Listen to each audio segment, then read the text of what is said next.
o Evangelho de João, capítulo 5. Quero desde já pedir 1000 perdões aos irmãos pela voz, não vai ajudar muito essa manhã. Estou dentro de um quadro alérgico desde segunda-feira, lutando contra a tosse constante, então vou tentar ser bem rápido aqui para não incomodar muito o ouvido de vocês, mas me perdoe pelos intervalos de tosse que eu porventura vier a ter aqui, ok?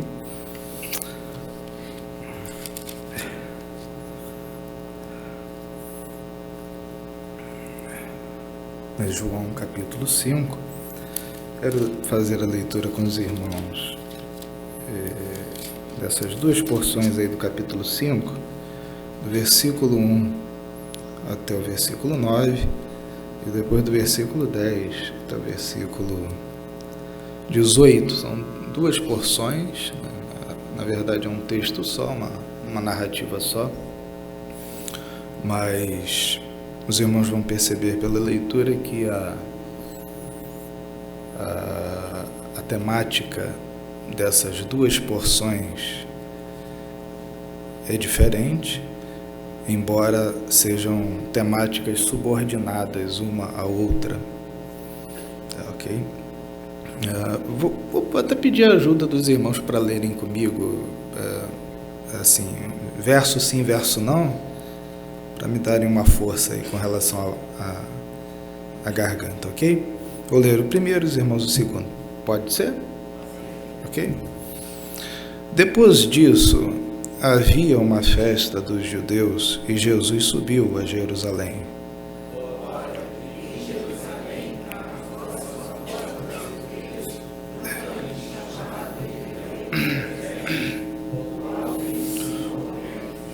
Nestes, ou seja, nos 5 alpendres, jazia um grande número de enfermos, cegos, coxos, paralíticos.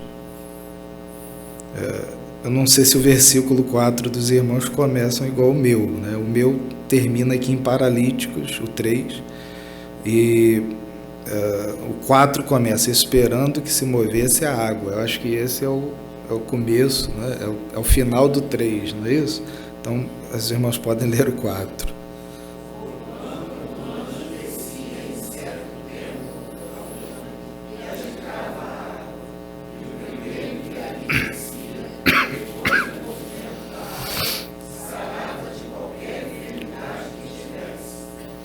Achava-se ali um homem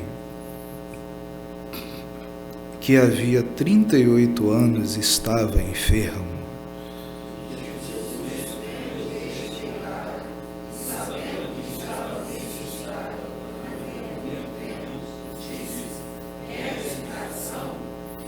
Jesus respondeu-lhe o enfermo: Senhor, não tenho ninguém que me ponha no tanque quando a água for movida, mas enquanto eu vou, outro desce antes de mim.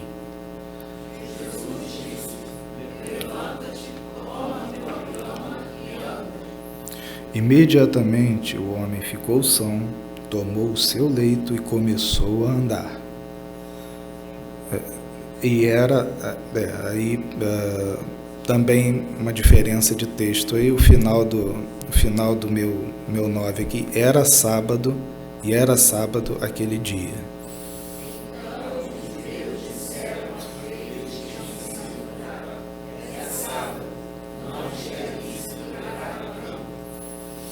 Ele respondeu: aquele que me curou, este mesmo me disse: toma o teu leito e anda.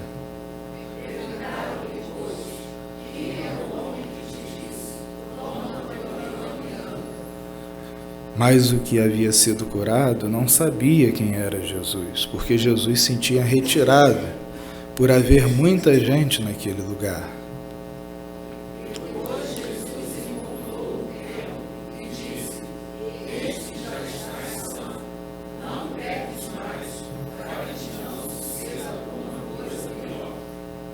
O homem foi dizer aos judeus que Jesus era quem o havia curado.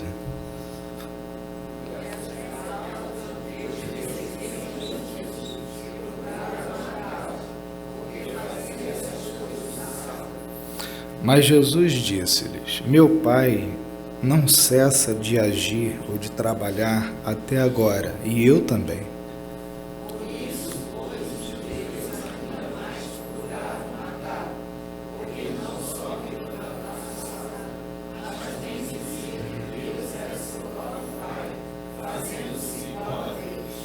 Ok. Vejam que os judeus não queriam apenas discutir com Jesus, né? Desde aí, esse versículo está declaradamente aberto para nós a informação de que os judeus queriam matar Jesus, tirar a vida de Jesus, ok? Bem, vou ser bem objetivo em dar aos irmãos aqui as dicas de leitura da passagem para tentar tirar a mensagem que a gente quer transmitir para os irmãos, mas quando nos aproximamos de um texto como esse aqui, algumas problemáticas já saltam aos nossos olhos e a gente tem que passar por elas, né? E não tem como ler esse texto sem alguma problemática, tratando alguma problemática que existe nele como se não existisse, como se não estivesse aí. Então, por exemplo, um primeiro problema que a gente tem que superar aí, e isso tem que ficar claro para todos nós, é que em nem todas as Bíblias constam os versículos 4, o finalzinho aí do versículo 3 e o versículo 4 inteiro. É exatamente esse trecho que diz assim, vejam, o 3 começa assim: nestes, ou seja, nos alpendres do tanque, jazia um grande número de enfermos, cegos, coxos, paralíticos. Então, aí, vejam, alguns manuscritos do Novo Testamento acrescentam que estes cegos, coxos, paralíticos, enfermos estavam esperando o movimento das águas ou esperando que se movesse as águas. Então, esse trecho aí só aparece em alguns manuscritos. E outros manuscritos do Novo Testamento de João acrescentam um pouco mais. Ou seja, o acréscimo maior é o próximo. Pois descia um anjo em certo tempo ao tanque e agitava a água. E o primeiro que entrava no tanque, depois de se mover a água, ficava curado de qualquer doença que tivesse. Então, esse acréscimo maior é o acréscimo que é mais considerado ser um acréscimo do que o menor. O menor é aquele primeiro, esperando o movimento das águas. Mas todos os dois são acréscimos, que não aparecem em todos os textos de João que chegaram até nós. E aí a gente precisa, vejam, irmãos, a menção desse detalhe aqui no texto não é para trazer qualquer tipo de complicação para a compreensão dos irmãos. É pelo contrário, é para solidificar um pouco mais a nossa fé, a nossa compreensão, apesar dos problemas que os textos eventualmente colocam diante de nós. Quando ele diz aqui que no tanque havia paralíticos, enfermos, coxos, por força da circunstância que se criou dentro da narrativa, alguns copistas posteriores talvez julgaram necessário acrescentar por que é que num tanque que havia em Jerusalém, por que é que se concentrava neste tanque uma quantidade tão grande de enfermos. Então esse copista posterior, ele provavelmente sentiu a necessidade de acrescentar essa observação, porque eles estavam aguardando que as águas desse tanque se movessem, o movimento das águas. E aí um escriba ainda mais posterior não achou suficiente que, esperando o movimento das águas, explicasse tudo, acrescentou um pouco mais. E aí, na verdade, ele acrescentou aquilo que seria um tipo de crendice ou de lenda popular que se desenvolveu naquela época e que atribuía o movimento das águas à descida de um anjo. Por isso está aqui. Pois descia um anjo em certo tempo ao tanque e agitava a água. Então, em primeiro lugar, havia esse fenômeno, talvez inexplicável, de que a água se movia. Ninguém via, ninguém sabia a razão desse movimento, ninguém tinha explicação lógica nem científica para esse tipo de fenômeno. A associação dessa crença com o movimento das águas criou no imaginário popular, criou na crença das pessoas esse conteúdo que está colocado aqui, pois descia um anjo em certo tempo ao tanque e agitava a água. E o primeiro que entrava no tanque, depois de se mover a água, ficava curado de qualquer doença que tivesse. Então, qual é a problemática? A problemática é, isso interfere em minha leitura da palavra de Deus? Isso causa algum problema para mim, alguma diferença? Isso causa alguma crise para mim? Isso me coloca em crise quando eu estou lendo a palavra de Deus e sou informado de que esse trecho, esses dois trechos, eles são, na verdade, possíveis acréscimos ao Evangelho de João. Se alguém disser, o ideal mesmo é que alguém diga que entra em crise. O ideal é, porque primeiro tem que haver a crise, primeiro você tem que se sentir incomodado com isso aqui, para depois você começar a respirar com calma, respirar. E aí perceber que a respiração vai voltando ao normal, os batimentos cardíacos vão voltando ao normal, ou seja, você não vai ter um infarto por causa disso. O impacto vai ser breve, entendeu? Logo, daqui a pouco você já vai estar com as taxas biológicas normalizadas. Segundo lugar, isso aqui é só um pequeno exemplo, esse texto é só um pequeno exemplo de muitos, de numerosos, de quase que inúmeros casos que existem na Bíblia toda, do começo ao fim. Ou seja, nós estamos lendo aqui esse texto e por força das circunstâncias estamos vendo este caso. Mas há muitos outros casos de ocorrências muito parecidas com essa, muito semelhantes. Por exemplo, se vocês forem lá no texto de 1 Samuel, capítulo 13, na Bíblia de vocês, esse capítulo 13 vai estar começando direitinho. Que alguém fez ele começar direitinho. Mas, na verdade, lá no texto mesmo, está em branco. O início desse capítulo 13 de Samuel está em branco, não tem nada. Foi apagado, alguma coisa faltou ali. Aconteceu que um dado faltou e sofreu um apagão. Os motivos pelos quais isso aconteceu, teremos que estudar isso profundamente para chegar a uma conclusão aproximada.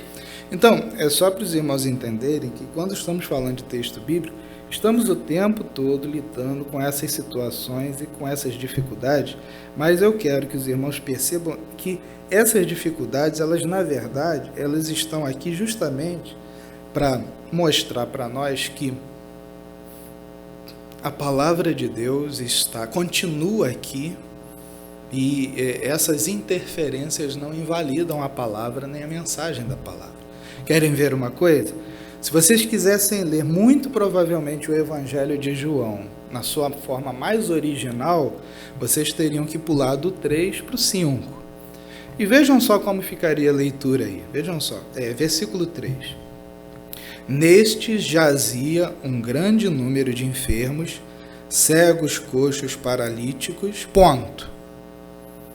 Versículo 5. Achava-se ali um homem que havia 38 anos, estava enfermo, ou seja, entre esses inúmeros cegos, coxos, mancos, aleijados, paralíticos, cegos, dentre esses muitos enfermos, havia também ali um homem que estava inválido, que se achava enfermo, 38 anos.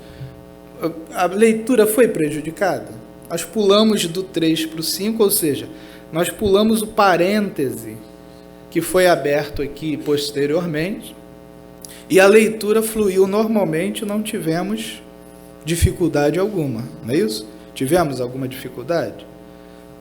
A mensagem não continua fluindo para nós? Havia um tanque, ao largo desse tanque, ao longo desse tanque, em volta desse tanque, se reuniam várias pessoas enfermas.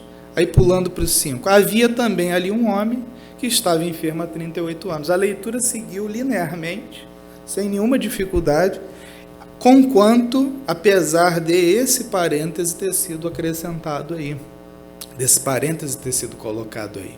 E assim, nós notamos a dificuldade presente e temos que superar essa dificuldade com a fé de que a palavra de Deus, ela chegou até nós no texto, apesar de todas as mudanças pelas quais ele passou.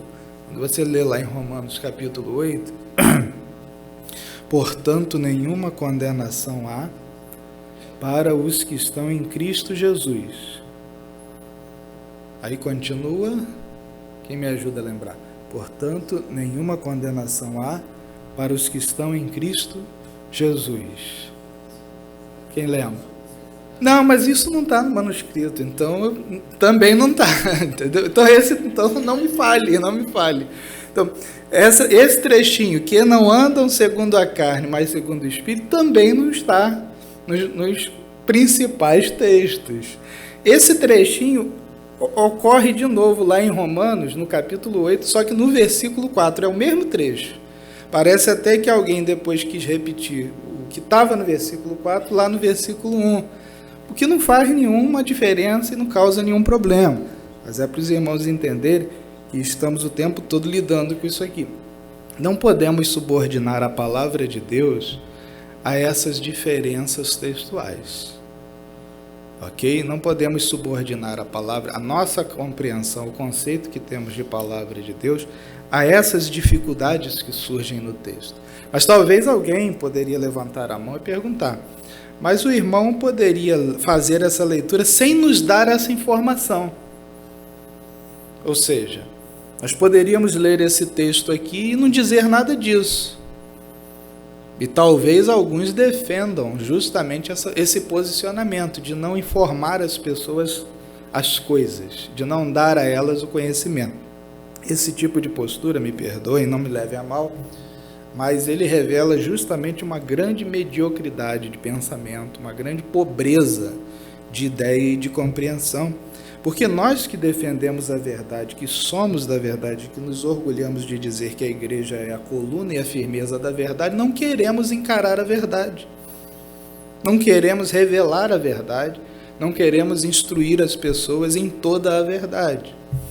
E, em segundo lugar, quando nós nos aproximamos da palavra de Deus, o nosso interesse deve ser conhecer tudo a respeito dela. E não apenas aquilo que seria seguramente confortável, ou seja, garantidamente seguro. Mas isso porque também nós partimos da compreensão de que a fé das pessoas é uma fé variável, que está condicionada a coisas que elas ouvem em determinado momento. E a gente costuma sempre dizer aqui, quando a gente está pregando, eu, meus amigos aqui, nós que somos mais alinhados aqui com essas mesmas ideias, a fé não está subordinada, nem está condicionada a nenhuma dessas coisas. Se a sua fé, se a fé de alguém, não vou falar a sua fé porque parece que eu estou acusando alguém, mas se a fé de alguém está baseada nisso, ou naquilo outro, ou em alguma coisa que porventura vier a ser colocado em descrédito posteriormente, então a sua fé vai ruir junto, a fé dessa pessoa vai ruir junto com aquilo que era tão inabalável para ela, mas a partir de certo ponto começou a cair, começou a perder o crédito. Né? É Lloyd Jones quem diz uma certa vez que tal pessoa declarou que agora se sentia confortável e segura para crer no dilúvio, porque descobertas arqueológicas identificaram restos da arca. E aí ele diz assim, essa pessoa na verdade nunca creu, nunca teve fé, porque ela está crendo a partir do momento que ela vê os vestígios de alguma coisa que a Bíblia conta. Mas fé é o quê? A fé é o firme fundamento das coisas que os cientistas descobrem, é isso? É o firme fundamento das descobertas arqueológicas que chegam até nós. É o firme fundamento das coisas que não se veem. Mas é exatamente o contrário, então, dessa postura da pessoa que precisa de evidências concretas para crer na palavra. Então, isso não é fé, ok? Isso não é fé. E uma fé forte não vai ruir de forma alguma por causa de um problema textual como esse aqui. Superado o problema textual, considerando que estamos falando da palavra de Deus, vamos para a narrativa que ela muito nos interessa. O capítulo 5 começa como? Não sei como começa aí na Bíblia dos Irmãos, na minha começa depois disso. É mais ou menos isso que está aí? São essas mesmas palavras ou palavras similares, não é? Depois disso? Depois disso. O capítulo 6 começa como? Na dos Irmãos. Também depois disso? E o 7?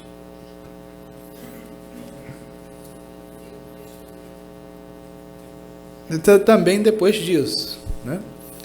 Ou não? Depois disso. Então temos 3 capítulos aqui que tem praticamente o mesmo começo, e esse começo aqui, essa tradução aqui, já no texto grego, tá? Já no texto do Novo Testamento, ela já significa um tipo de construção quando o narrador ele quer introduzir uma história que ele vai contar, mas ele não quer ser preciso nas informações de tempo e lugar. Ou seja, ele basicamente está dizendo assim, agora eu vou contar a vocês uma outra história. E aí ele termina aquela história e aí ele começa a próxima sessão dessa mesma forma. Agora, bom, já contei a primeira, agora vou contar para vocês a próxima. Mas ele não diz onde se passou com exatidão, quando é que se passou, ele não dá as informações precisas. E é isso que a gente justamente vê aí. Para os irmãos terem uma ideia, existem alguns intérpretes da Bíblia que propõem até que a gente coloque o capítulo 7 depois do 5 e o 6 depois do 7. Aí ficaria 5, 7, 6. Porque daria mais lógica ao lugar onde Jesus está no 5 e onde é que ele vai terminar no 7. Porque, na verdade, Jesus está entre a Galileia e Jerusalém o tempo todo. Ele vai para Jerusalém, volta para Galileia, volta para Jerusalém, volta para Galileia. Então, essas diferenças situacionais de onde é que Jesus está, aparentemente criam um problema. Mas criam um problema para quem não prestou atenção em outras palavras que já teve aqui sobre o Evangelho de João, e que os irmãos aprenderam que o Evangelho de João, especialmente o Evangelho de João, não está preocupado com ordem cronológica. Ou seja, ele não está preocupado em dizer se no capítulo 5 Jesus está em Jerusalém. Vejam, capítulo 5, depois disso havia uma festa dos judeus e Jesus subiu a Jerusalém. Mas vejam que o capítulo 5 não diz para nós que festa era essa. Então, se a partir do momento que ele não diz qual festa era, ele não nos ajuda a situar que época do ano isso aconteceu. Pela festa, nós poderíamos situar a época do ano, mas ele é bem indefinido aqui, uma festa dos judeus. Não sei se na versão dos irmãos aparece assim, havia uma festa dos judeus e Jesus subiu a Jerusalém, ou seja, aqui Jesus está em Jerusalém. E depois Jesus vai mudando de lugar nos próximos capítulos, e isso incomoda a quem está lendo o texto e quer uma organização cronológica. O Evangelho não foi organizado dessa forma. Ele foi organizado de forma mais temática. ou melhor ainda, de forma teológica. Ele foi organizado por ordem de prioridade. Ele foi organizado de forma a ver aquilo que João mais queria que nós lêssemos na sequência dos capítulos. E é com isso que a gente tem que trabalhar. O cenário que João constrói, vejam só, como é que ele constrói, como é que ele vai apresentando para nós a narrativa. Ele primeiro apresenta esse cenário aí. Ora, em Jerusalém, junto à porta das ovelhas, há um tanque que em hebraico se chama Betesda. Como é em hebraico, essa inicial aí, Bet, sempre significa casa, ok? Como o nome é hebraico, essa dica aí, esse nome Bet, sempre significa casa. No caso de Betesda, significa casa de misericórdia. Há um tanque que em hebraico se chama Betesda, o qual tem 5 alpendres. Vejam, não estamos dizendo que não havia 5 alpendres, historicamente falando. Mas, quando nós estamos diante de um narrador como esse aqui, que é João, e ele é um baita de um narrador, um grande narrador, quando estamos diante de um narrador como esse, aí fica a dica para os irmãos utilizarem essa orientação em outros tipos de leituras também. Quando nós estamos diante de uma narrativa como essa, nós temos que assumir a postura de perceber o que o narrador selecionou para contar e o que ele selecionou para não contar. Ou seja, interessa-nos os elementos que ele quis colocar e sentiremos falta dos elementos que ele não colocou, mas temos que entender que o que nos interessa são os elementos que ele colocou, porque são os elementos que, para os interesses dele, atendem à sua necessidade, ao seu propósito. Então, vejam, note que ele não situa, vou dar só um exemplo do que eu estou falando, ele não situa a porta das ovelhas em relação ao tanque. Ou seja, ele não diz assim, que esse tanque ele estava a oeste da porta das ovelhas, a leste da porta, à esquerda, à direita. Ele simplesmente, ele novamente indefinido, e simplesmente diz assim, junto à porta das ovelhas. Então, quem conhecia Jerusalém, quem conhecia a porta das ovelhas, muito provavelmente conhecia esse tanque. Mas o que nos interessa aqui é o que ele colocou. Ele faz questão de frisar que eram 5 alpendres. Será que se fôssemos estabelecer algum vínculo aqui com o Novo Testamento, com o Antigo Testamento, esse número 5 poderia nos lembrar o que no Antigo Testamento? Que elemento no Antigo Testamento esse número 5 poderia nos remeter? Porque, vejam, esse elemento aqui, João faz questão de frisar, de colocar em destaque, que neste tanque havia 5 alpendres. Né? Qual o número 5 aí, quem é bom de numerologia? Numerologia bíblica, ok? Numerologia bíblica. Então, quem é bom de números aí, que gosta desse negócio de números, ok? Que pode lembrar aquilo que... Vou tentar simplificar aqui a questão. É evidente, vocês leram comigo do versículo 1 ao 18. Então, vocês viram que quando chegou no 18, na narrativa, João já colocou a questão de que os judeus queriam matar Jesus. Ou seja, João, na verdade, está contando para nós a história de como Jesus se tornou um inimigo de Estado,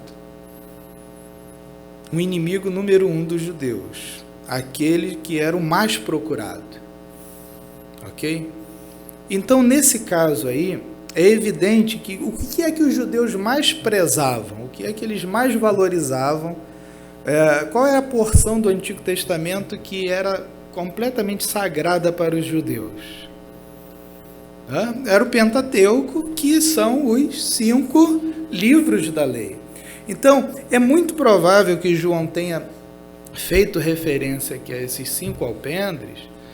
Não é que eles tenham um significado especial, não é nada disso. Percebam, não é de alegoria que eu estou falando aqui. Mas João, ele como eu disse, ele é um narrador que se aproveita de dados, e se aproveita de fatos, e se aproveita de detalhes, para intensificar um pouco mais a narrativa. Então, esses 5 alpendres cabem muito bem aqui nesse contexto, porque é justamente quando Jesus ele coloca-se de frente contra justamente aqueles que eram os guardiões da lei, ou seja, dos 5 livros da lei. E de certa forma, esses 5 alpendres aqui, eles representam a configuração visual, a configuração, ou seja, a arquitetura do tanque era distribuída em 5 alpendres. E até aqui não temos esse dado, não temos essa noção. Mas já lemos mais adiante, então os irmãos já têm a noção. O tanque de Betesda, na verdade, ele se tornou o quê? Ele passou da condição de um tanque, ele provavelmente era um tipo de lagoa, ou um tipo de fonte canalizada, uma espécie de piscina, ou de espaço construído artificialmente, é claro, mas aproveitando algum tipo de fenômeno natural, algum tipo de passagem natural de água para esse aproveitamento. A arquitetura dele foi feita dessa forma, mas só que ele deixou, nesse capítulo aqui, nós somos informados disso, o capítulo e a narrativa passa para nós essa ideia. Ele passou da condição de tanque público ou de um lugar de banho público para a condição de um tipo de santuário. Vocês percebem isso? Vocês perceberam isso? Que ele deixou de ser simplesmente um tanque, porque um milagre ou milagres começaram a acontecer nele. Todas as vezes que em qualquer lugar milagres acontecem, aquele lugar que antes era comum, ele se torna o quê? Ele se torna um lugar de reverência, ele se torna um templo, ele se torna um santuário, ele se torna um lugar de romaria, um lugar para onde as pessoas vão de tempos em tempos. Isso acontece muito dentro do catolicismo. Vocês sabem bem que existem vários santuários católicos espalhados pelo mundo inteiro que não são igrejas nem são catedrais. São o quê?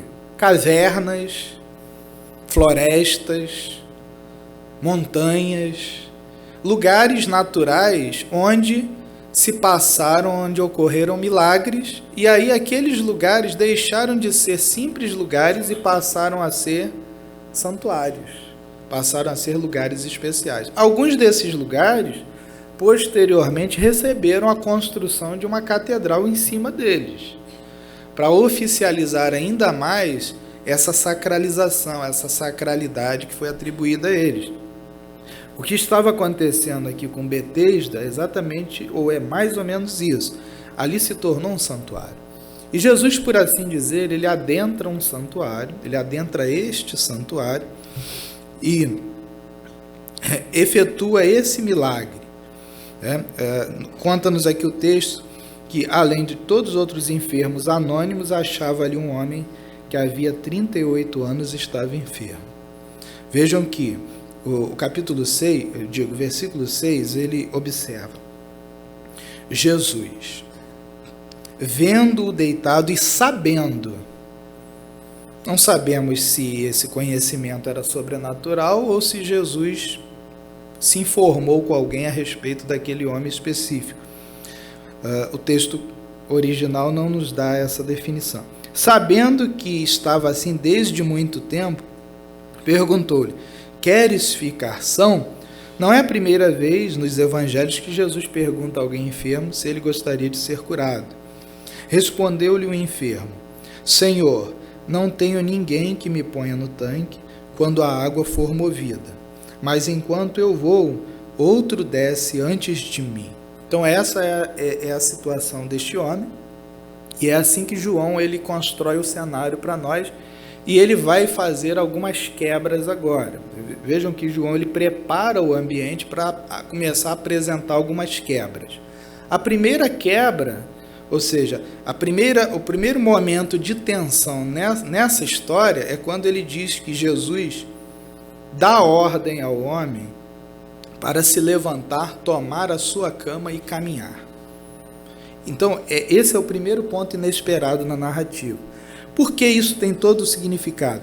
Porque Jesus está entrando num santuário, por assim dizer, ele está entrando num lugar que é um lugar sagrado, que é um lugar que adquiriu esse contorno, essa característica de sacralidade, que recebeu essa sacralização, e ele faz ali, naquele lugar, ele opera naquele lugar aquilo que na concepção de todos só poderia ser feita quando as águas se movessem.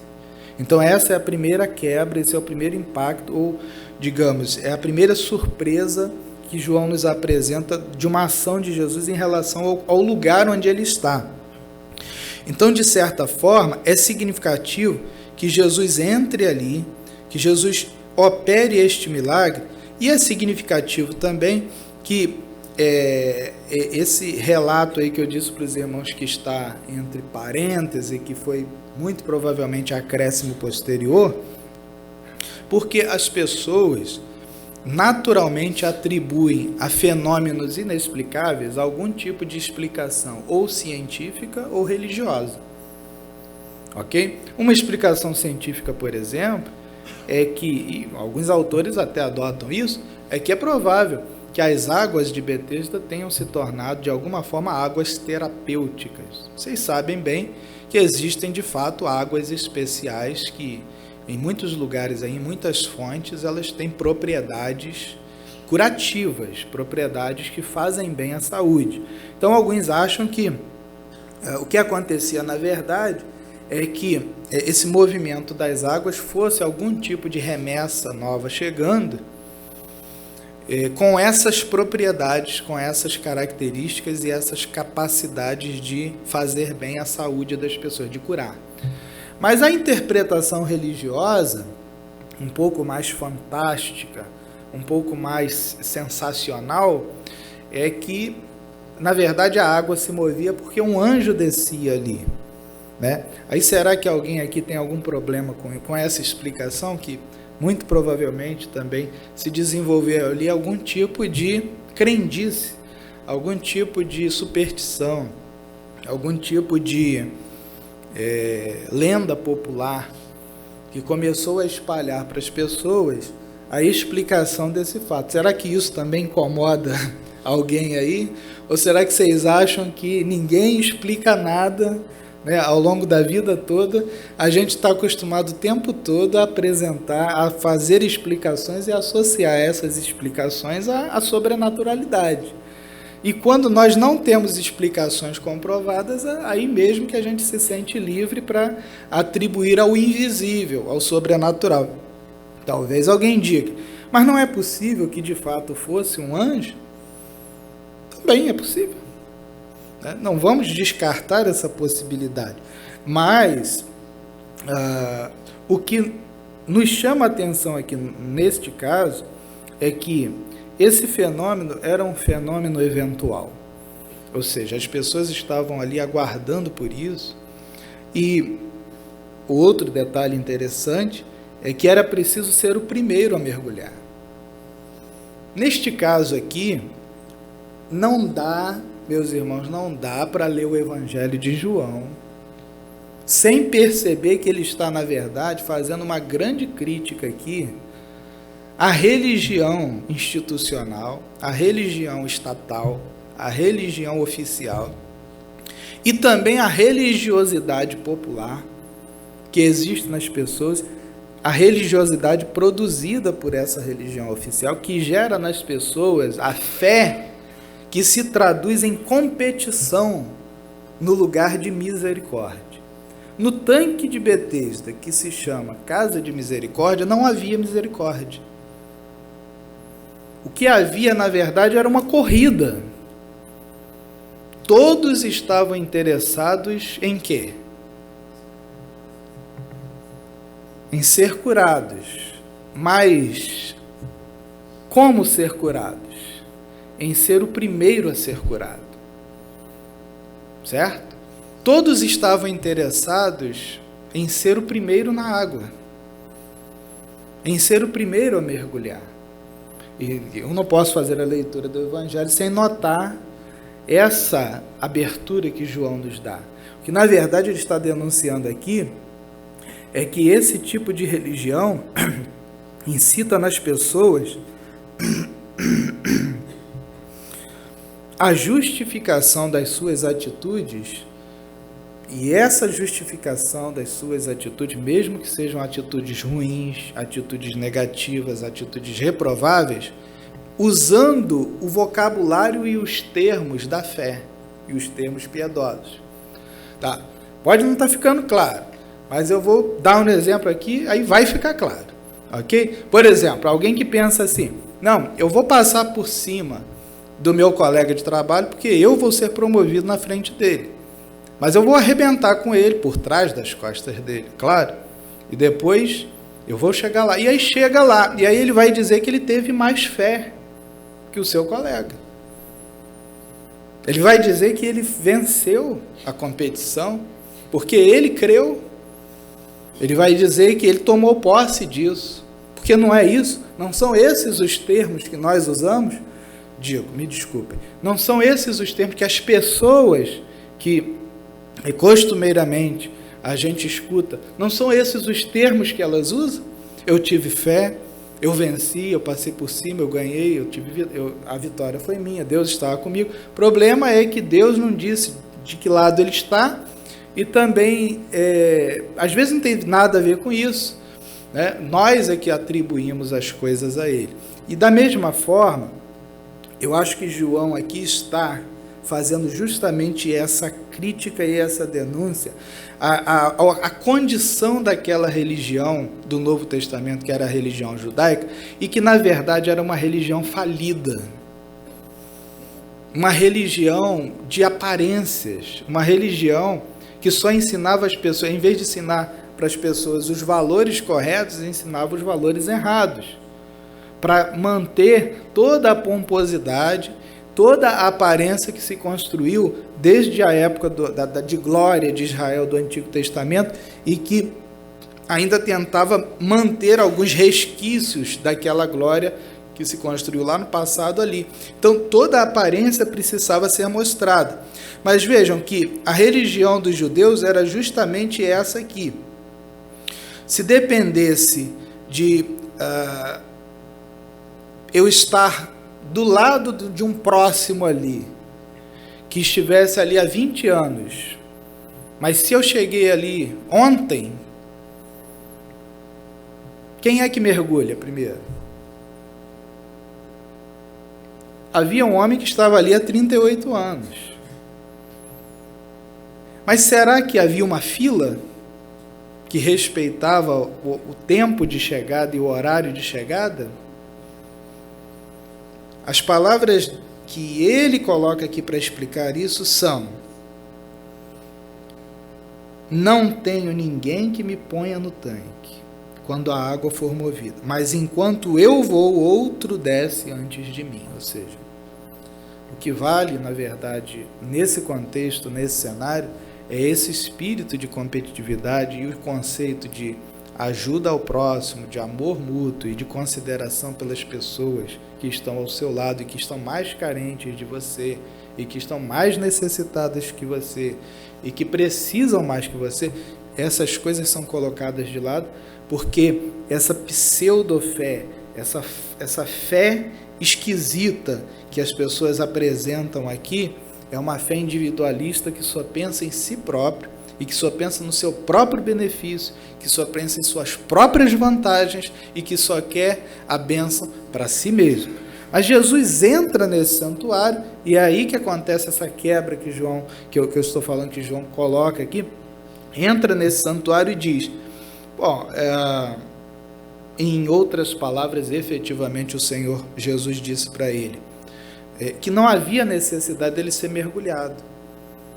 Não havia necessidade dele ficar na espera. Não havia necessidade de aguardar o próximo movimento das águas. Jesus podia curá-lo. Bastava que ele quisesse. E Jesus o curou. E mandou que ele tomasse o seu leito, se levantasse e caminhasse. E aí acontece a segunda quebra que João nos apresenta aqui, ou seja, o segundo ponto de tensão na narrativa, que é justamente esse final aí do versículo 9. João deixa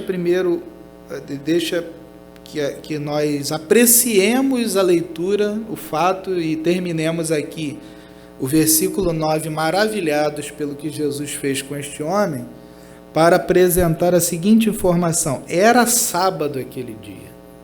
Porque, na verdade, o que João queria chegar era aqui. O incidente do coxo, o incidente do enfermo, o incidente do homem inválido, que não conseguia entrar no tanque e que foi curado por Jesus, ele na verdade serviu de motivo, porque este capítulo 5, prestem atenção nisso, este capítulo 5 é o capítulo que pontua o momento em que Jesus começa a brigar com as autoridades judaicas. E por que é que Jesus ele iniciou esse tipo de, essa investida planejada, essa investida proposital contra as autoridades judaicas? Porque justamente ele propunha um evangelho que era exatamente o oposto de toda aquela religião. Então, vocês leem aí, era sábado aquele dia, mas tem um pouquinho mais aí sobre isso, vejam só. Versículo 16. Né? Não, antes disso, versículo 10. Por isso disseram os judeus ao que havia sido curado: hoje é sábado, e não te é lícito levar o teu leito. Versículo 16. Por isso os judeus perseguiam Jesus, porque fazia essas coisas nos sábados.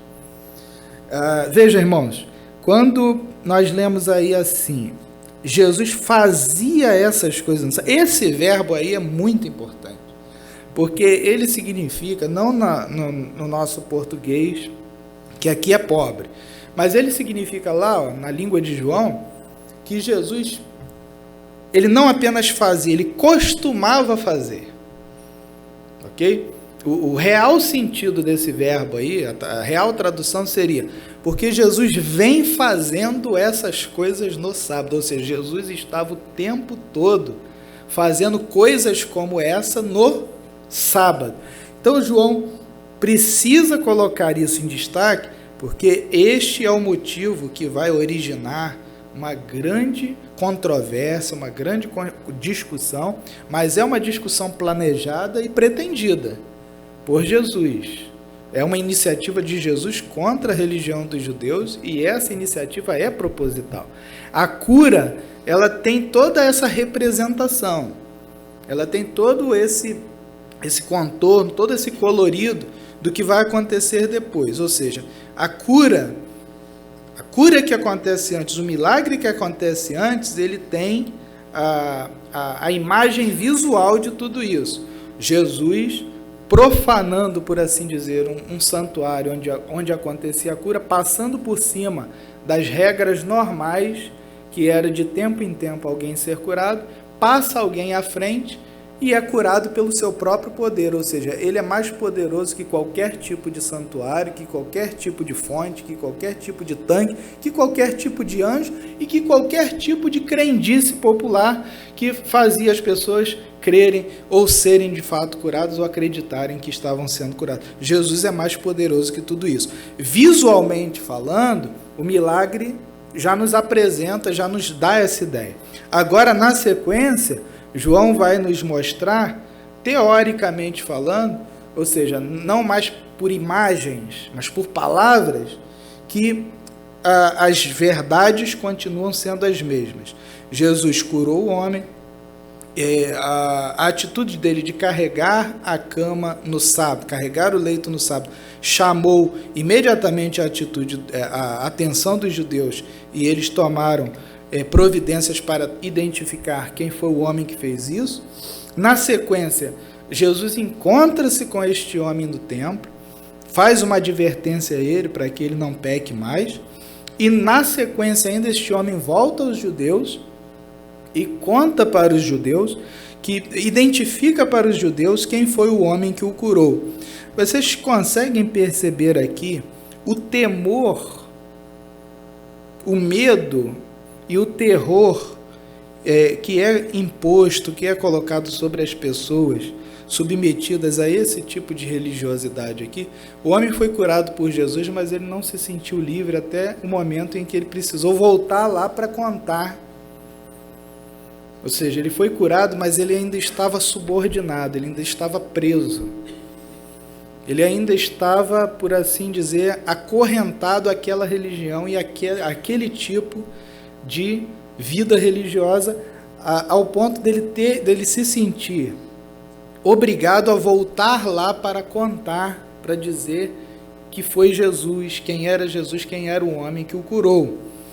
E aí nós vemos que os judeus, eles começam a vir ao encontro de Jesus, e aí vai ter início uma longa discussão, uma grande controvérsia, é o restante do capítulo 5.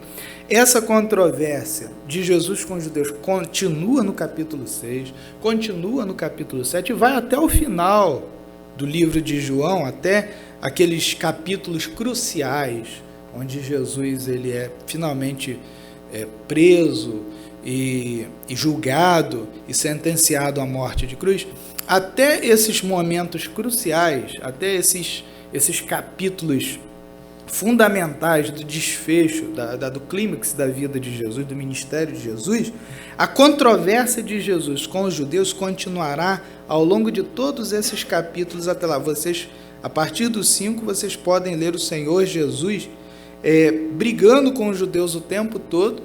A explicação está aqui. Jesus ele ocasionava, ele produzia esses momentos de enfrentamento, ele produzia, ou por assim dizer, ele promovia com as suas ações, com as suas atitudes, esses choques, esses conflitos, mas o propósito do evangelista, vejam, aqui nós temos o Senhor Jesus em ação, mas antes de ver o Senhor Jesus em ação, nós temos que visualizar a perspectiva, o ponto de vista do evangelista, que é quem está contando a história e quem está contando da maneira que está contando e na ordem que está contando e com toda essa seleção que ele faz. O Evangelho de João é o evangelho mais recente em relação a nós, mas dos evangelhos ele é o mais antigo, o que mais demorou a ser escrito. Provavelmente ele foi escrito muito perto da última década do primeiro século, ou seja, quando João já estava muito velho. Muito provavelmente ele estava lá naquela região de Éfeso, para onde ele pastoreou, quando ele escreve aquelas epístolas, aquelas últimas epístolas, que ele se dirige aos seus filhinhos, quando ele se dirige aos seus amados, ou seja, ele tem todo aquele tratamento amoroso, ele usa todo aquele vocabulário de tratamento afetuoso, quando ele se dirige àquelas pessoas lá da primeira, segunda, terceira João, eram as pessoas que representavam o lugar onde João terminou o seu ministério como discípulo e como apóstolo de Jesus, e então escreveu o Apocalipse. Mas vejam que é mais ou menos por essa época, quando João está muito velho, que ele escreve o seu evangelho. E aí, se a gente for fixar mais ou menos aí a data de 90 depois de Cristo, ou seja, final do primeiro século, quanto tempo nós estabeleceríamos de intervalo entre o ministério de Jesus e a escrita desse evangelho aqui? E provavelmente os eventos que vão até o término da vida de Jesus duram mais ou menos o quê? 33, 35 depois de Cristo. Quanto tempo nós teríamos aí se fôssemos fixar até 90? Para nós entendermos o tempo que levou para esse evangelho ser escrito. E João, transcorridos todos esses anos, é ele quem faz toda essa seleção e essa montagem aqui. para dar esse efeito para nós. Quando Jesus começa a discutir com os judeus sobre o sábado, né, essa é aqui uma chave de leitura final que eu quero passar para os irmãos para a gente encerrar por aqui. Quando Jesus começa a discutir com os judeus sobre o sábado, na verdade, dentro dessa narrativa, não é o sábado em si. É o sábado em si primeiro, mas ele tem muito mais de significado do que o próprio sábado. A discussão de Jesus com os judeus por causa do sábado é, na verdade, a discussão que Jesus faz e que Jesus trava com os judeus e que coloca diante de nós a oposição entre o evangelho e a religiosidade falsa, a religiosidade manca, a religiosidade falida, a religião institucional que não gera bem, só gera mal, os judeus que se gabavam da lei, que se gabavam de ter a lei, que se gabavam de ser os herdeiros da lei, e os doutores da lei eram justamente aqueles que não cumpriam a lei, eram justamente aqueles que quebrantavam os mandamentos que haviam no Antigo Testamento. Os judeus que guardavam a lei de Moisés eram os que quebrantavam a lei de Moisés. E Jesus, quando ele entra nessas controvérsias, ele está mostrando justamente isso. Quando ele diz aqui, por exemplo, meu pai, versículo 17, meu pai não cessa de trabalhar até agora e eu também. Se vocês pensarem um pouquinho aqui comigo, nós vamos raciocinar o seguinte: Deus trabalha? É o que Jesus está afirmando aqui. Vejam a forma como Jesus argumenta com os judeus. Ele diz assim: meu pai trabalha até agora. Se fôssemos ao Antigo Testamento, qual o texto do Antigo Testamento que nós poderíamos lembrar que faz referência ao trabalho de Deus? Que fala sobre Deus trabalhar. Isso aí, exatamente.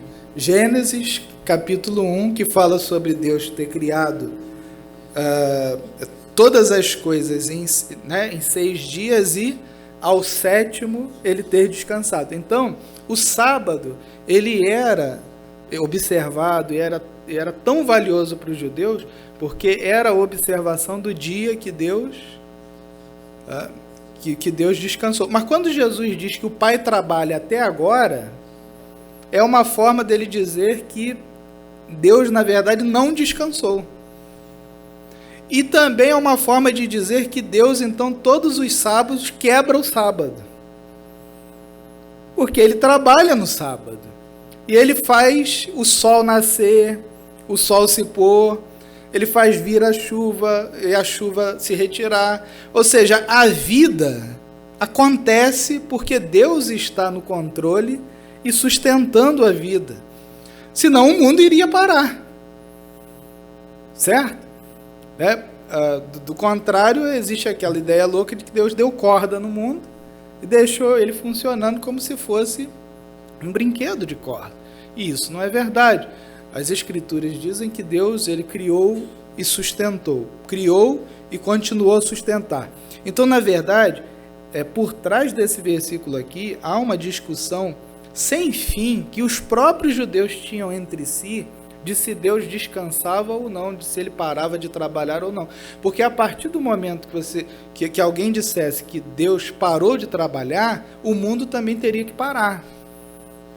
Então, Jesus propositalmente toca nesse assunto para dizer, o mundo continua em rotação, em atividade, porque Deus também continua trabalhando. Então, Deus trabalha no sábado. Então, o primeiro contra quem os judeus teriam que ficar por violar o sábado era o próprio Deus. Esse é o primeiro problema. E o segundo problema é que quando Jesus diz assim, meu pai, e aí ele está começando uma outra grande discussão, que entre os judeus era um problema, que é o fato de ele atribuir a ele próprio filiação divina. Ou seja, quando ele diz meu pai, ele está se referindo a Deus, o Pai. E está chamando Deus, o Pai, de seu Pai, e está automaticamente se colocando como Filho de Deus. E ao se colocar como Filho de Deus, ele está requerendo para si, reivindicando para si a condição de ser uma pessoa igual a Deus, de ser divino também. Então, esses dois pontos cruciais aqui dentro da narrativa, a violação do sábado e a declaração de Jesus, a reivindicação de Jesus de que ele era Deus, de que ele era Filho de Deus, são os pontos fulcrais, são os pontos de apoio que desencadeiam toda a controvérsia. Mas nós precisamos o tempo todo, ao ler esse texto, prestar bem atenção para o fato de Jesus, do evangelista, e o evangelista, por meio das palavras de Jesus, o Senhor Jesus está deixando claro o seguinte, vejam, eu não posso deixar de fazer o bem a uma pessoa porque é sábado. Esse é o ponto fundamental aqui. Esse é o ponto fundamental. E aí a gente começa a colocar, a estabelecer balanças para certos valores que nós temos na vida ou conceitos que foram passados para nós e que nós ainda não reavaliamos. Nós não tornamos a pesar esses conceitos para ver se eles não precisam ser revalorizados dentro das nossas cabeças. Por exemplo, o que é mais importante? Ajudar uma pessoa que está caída, ajudar uma pessoa que está necessitada, ou chegar no horário no culto lá na igreja? O que é mais importante? Visitar alguém que está no hospital, ou não faltar ao culto de domingo? Essas valorações aí, são as valorações que vão se cristalizando dentro de nós, e nós vamos começando a colocar as coisas menos importantes na frente das coisas mais importantes. E Jesus está nos chamando a atenção para a gente inverter isso, porque o que importa mesmo é o próximo. O que importa mesmo é ajudar o necessitado. Mas o sábado... Vocês perceberam que não houve festa alguma aqui porque o homem foi curado? Ninguém festejou, ninguém parabenizou, ninguém ficou feliz aqui. Na verdade, está todo mundo triste aqui. Entendeu? O único que está feliz é o homem que foi curado, né? Porque ele está, entendeu? Para ele foi o máximo. Agora, todo mundo aqui está triste. Deveria ser a ocasião de uma festa. 38 anos, mas é por causa do sábado. O sábado atrapalha tudo. O sábado, ou seja, na concepção dos judeus, o homem não poderia ser curado, porque o sábado precisava ser observado. Não é verdade? A contribuição que você tem que dar para a igreja é mais importante do que comprar um alimento para alguém que precisa comer. É esse tipo de valoração que vai sendo colocado dentro de nós e que vai tomando espaço dentro de nós e que vai nos assemelhando muito aos judeus do Novo Testamento. A gente, na verdade, nós não somos parecidos com os cristãos do Novo Testamento. Nós somos parecidos com os judeus do Novo Testamento, ou até do Antigo Testamento, mas com os cristãos mesmo nós não somos parecidos. Né? Se for procurar aí traçar o perfil mesmo psicológico, todos nós aqui, sem contar as maluquices de alguns que vão aparecer, religiosamente falando, todo o nosso perfil, toda a nossa configuração religiosa, ela é mais judaica e legalista, ela é mais institucional e mais preocupada com os cânones oficiais do que com a religiosidade espontânea, com a liberdade para fazer as coisas de consciência limpa, de consciência pura, e com o senso de liberdade e de libertação que Jesus nos deu e que nós não temos, né? Ou seja, ele nos libertou, mas nós não temos a consciência de ser livres, nós temos a consciência de estar presos.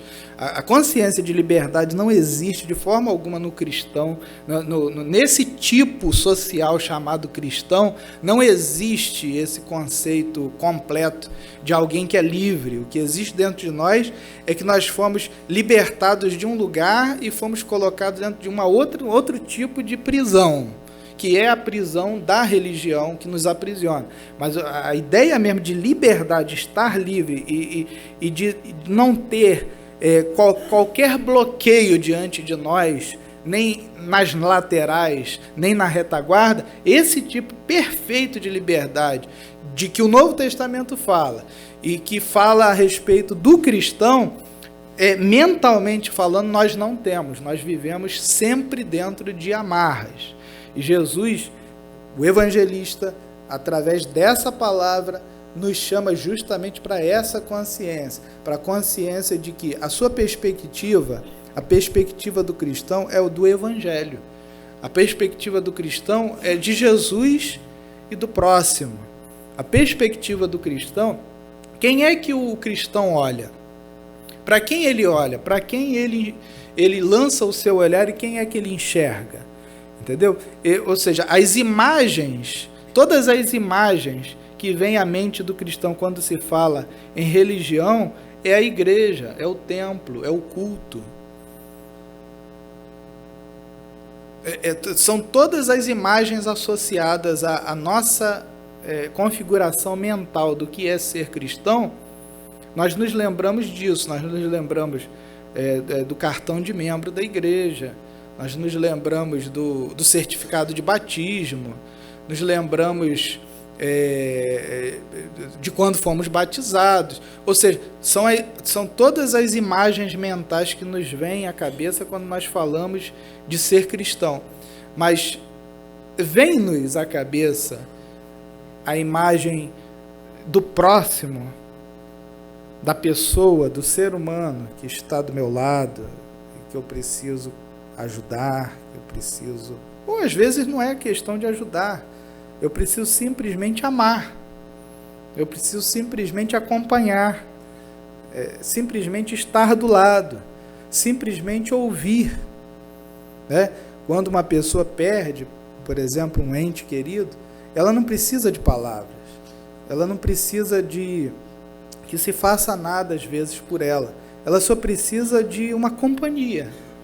Ela só precisa de alguém que fique ali do lado dela. É mais ou menos aquilo que os amigos de Jó fizeram no começo. Eles chegaram lá, sentaram lá e ficaram lá. Só que depois eles começaram a falar. Aí, quando eles começaram a falar, ou seja, aí quebrou tudo. Aí foi tudo por água. Aqueles dias em que eles estiveram calados, né? É porque, na verdade, eles estavam observando, era um tipo de luto temporário, né? Daí, vencido aquele período de luto, eles, na verdade, começaram a falar. Que Deus abençoe a todos os irmãos. Vejam, a perspectiva aqui do Evangelho, a perspectiva de Jesus é olhar e ver o ser humano. Ser humano, né? A última palavra que eu queria deixar para vocês é uma palavra fantástica. Eu nem vou procurar aqui para não demorar, vou tentar só recuperar aqui mentalmente mais ou menos o que está lá, mas ela vem lá dos Tessalonicenses, quando Paulo esteve em Tessalônica, evangelizou, iniciou uma igreja em Tessalônica, só que teve que sair correndo de Tessalônica, porque os judeus chegaram naquela cidade para perseguir Paulo. Você pode ler essa história em Atos dos Apóstolos. E aí Paulo ele saiu correndo de Tessalônica, mas ele deixou para trás alguns colaboradores para ajudarem. E aí ele ficou aflito, ele teve que ir para a cidade seguinte, se não me engano, ele saiu de Tessalônica, Bereia, Atenas. E ele veio a se reencontrar lá na frente com Timóteo, que havia ficado para trás em Atenas. E lá ele recebeu a notícia de que eles estavam bem. E aí Paulo ficou muito feliz. E aí quando ele escreve, aí eu deixo como exercício para os irmãos lerem o capítulo 2 de Tessalonicenses. Porque Paulo ali no capítulo 2 de Tessalonicenses, ele vai dizer o seguinte: olha, eu fiquei muito aflito, em resumo, eu fiquei muito aflito porque estávamos bem, eu estava instruindo, vocês estavam aprendendo, vocês se dedicaram tanto, eu fiquei impressionado com o interesse de todos vocês pelo discipulado, mas vocês sabem as circunstâncias com que nos fizeram sair apressadamente, tivemos que deixar vocês praticamente sozinhos, entregues ao ensino ao ensino muito escasso que a gente tinha começado a fazer.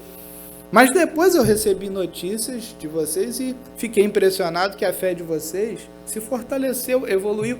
E aí chega um momento em que Paulo ele diz assim: como vocês estão bem, porque eu ouvi que vocês estão bem, a minha alma está viva.